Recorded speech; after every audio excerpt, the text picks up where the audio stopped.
ಮರಗಿಡದ ತಲೆಯ ಒರೆಸಿ ಹಿಮ ಬಿದ್ದ ನೆಲವ ಗುಡಿಸಿ ಆಹಾ ಹೊಲಗದ್ದೆ ಇನ್ನೂ ಎಂತ ನಿದ್ದೆ ಎಂದ ದಿನರಾಯನು ರವಿರಾಯ ನಿನ್ನ ಮನೆ ಕಾಯ ಬಿಡುವೆಂದೋ ನಿನಗೆ ಮಹಾರಾಯ ಧಗ ಧಗ ಉರಿಯುವೆ ಝಗ ಝಗ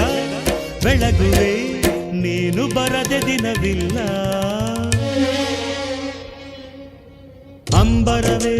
ಅಂಬರವೇರಿ ಸೂರ್ಯನು ಬಂದಾನು ಥಳ ಥಳ ಥಳ ಜಗ ಥಳ ಥಳ